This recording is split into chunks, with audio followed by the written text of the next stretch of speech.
জয় যিশু। প্রথম পাঠ শিষ্যচরিত 11 অধ্যায় 1 থেকে 18তম পদ। ঈশ্বর বিজাতীয়দেরও মনের পরিবর্তন ঘটিয়ে জীবনের পথে তাদের নিয়ে গেছেন। এদিকে প্রেরিত দূতেরা ও জুদেয়াবাসী ধর্ম ভাইয়েরা শুনতে পেলেন যে বিজাতীয়রাও ঈশ্বরের বাণী গ্রহণ করেছে।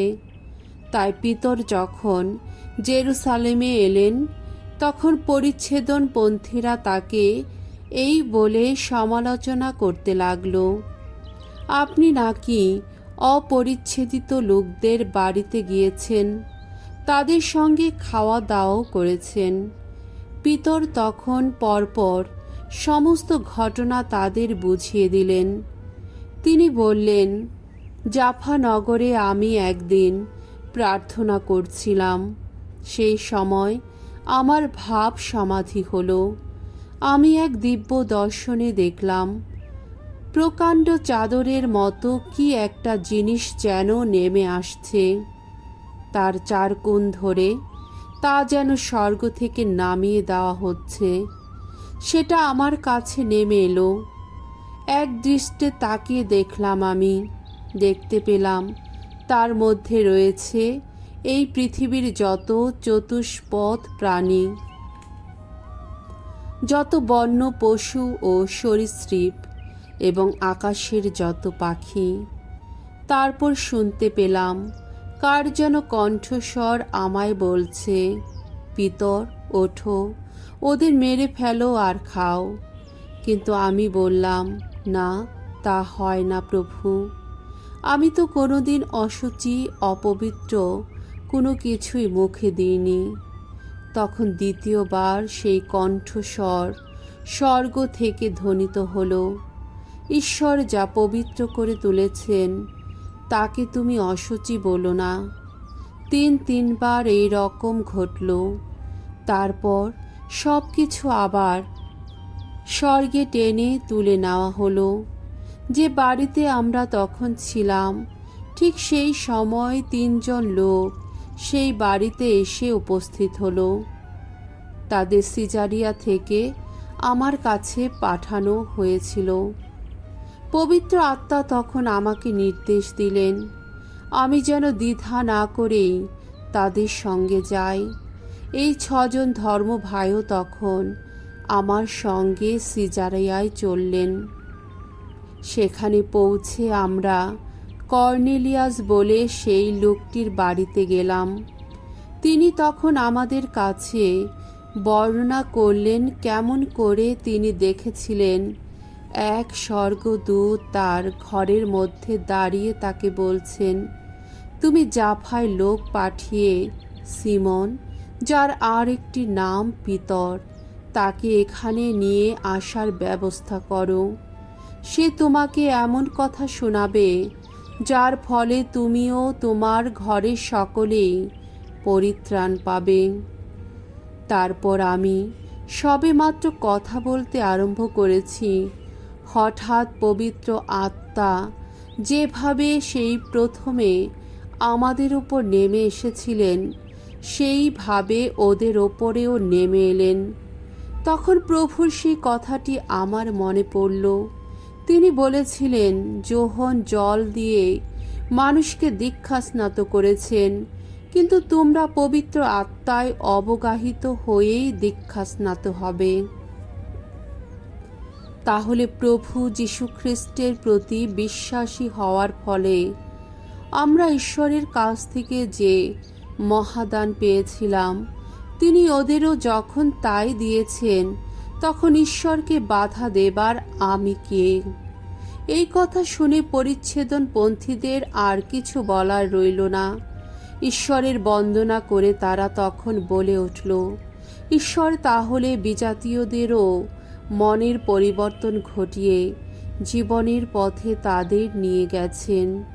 প্রভুর বাণী। ঈশ্বরকে ধন্যবাদ। শাম সঙ্গীত 42 1 থেকে 2 পদ, 43 3 থেকে 4 পদ। ধুয়ো, পরমেশ্বর ওগো জীবনেশ্বর, তোমারই জন্যে তৃষিত আমার প্রাণ। জলস্রোতের জন্যে ব্যাকুল যেন হরিণীর মতো, ওগো ঈশ্বর, তোমারই জন্যে ব্যাকুল আমার প্রাণ। পরমেশ্বর আহা জীবনেশ্বর, তারই জন্যে তৃষিত আমার প্রাণ। ঈশ্বরের কাছে আহা কবে যাব আমি, কবে পাব তার শ্রীমুখের দর্শন। এখন আমি স্মরণ করি সেই অতীত দিনের কথা। সেদিন সবার সঙ্গে শোভাযাত্রায় এগিয়ে যেতাম আমি, এগিয়ে যেতাম ঈশ্বরের গৃহের অভিমুখে। চতুর্দিকে বাজত জয়ধ্বনি, বন্দনা সঙ্গীত, চতুর্দিকে জনতার উল্লাস। ওগো ঈশ্বর, তোমার আলোক, তোমার সত্য প্রেরণ করো। আমার পথের তারাই দিশারি হবে, আমাকে তারাই নিয়ে যাবে ওগো তোমার সেই পবিত্র পর্বতে, নিয়ে যাবে তোমার সেই আপন আবাসে। বাণী বন্দনা। জয় মৃত্যুঞ্জয়, জয় তোমারই জয়। আমি প্রকৃত মেষ পালক, আমি জানি আমার মেষগুলিকে, তারাও জানে আমাকে। জয় মৃত্যুঞ্জয়, জয় তোমারই জয়। মঙ্গল সমাচার। যোহন রচিত মঙ্গল সমাচার, 10 অধ্যায়, 1 থেকে 10তম পদ। প্রভু যীশু সেই প্রকৃত বেশ বালক। প্রভু যীশু জীবন রাজ্যের সেই প্রবেশদ্বার। যীশু একদিন ইহুদিদের বললেন, আমি আপনাদের সত্যি সত্যি বলছি, দরজা দিয়ে মেষের ঘেরিতে না ঢুকে যে লোক অন্য কোনো পথ বেয়ে উঠে আসে, সে লোক চোর কিংবা দস্যু।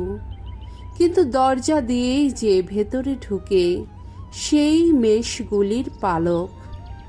দারোয়ান তাকে দরজা খুলে দেয়, আর মেষগুলিও তখন তার কণ্ঠস্বর শুনে। সে নিজের মেষগুলিকে নাম ধরেই ডাকে, তারপর তাদের বাইরে নিয়ে যায়। পালের সমস্ত মেষকে বাইরে আনবার পর সে তাদের আগে আগে হেঁটে চলে এবং মেষগুলি তার পিছু পিছু চলতে থাকে, কারণ তারা তার কণ্ঠস্বরটি চেনে। তারা অচেনা কারো পিছু পিছু চলবে না কখনো, বরং তার কাছ থেকে তারা পালিয়ে যাবে, কারণ যারা অচেনা তাদের কারো কণ্ঠস্বর তারা চিনতেই পারে না। যীশু ফরিসীদের কাছে এই রূপকটি বললেন বটে, কিন্তু এর মধ্য দিয়ে তিনি তাদের কি বলতে চাইছেন তারা তা বুঝতে পারলেন না। তাই তিনি এই কথাও বললেন, আমি আপনাদের সত্যি সত্যি বলছি, আমি যেন মেষের ঘেরির সেই দরজাটা। যারা আমার আগে এসেছে তারা সকলেই চোর কিংবা দস্যু, কিন্তু মেষগুলি তাদের কথা শুনেনি। হ্যাঁ, আমি সেই দরজা। যে কেউ আমার মধ্য দিয়েই ভেতরে যায় সে তো রক্ষা পাবেই। সে ভেতরে আসবে, আবার বাইরে যাবে, আর চারণভূমির পথটিও খুঁজে পাবে। চোর আসে শুধু চুরি, হত্যা আর ধ্বংস করতে। আমি এসেছি যাতে মানুষ জীবন পায়, পুরোপুরিভাবেই তা পায়। প্রভুর মঙ্গলময় বাণী।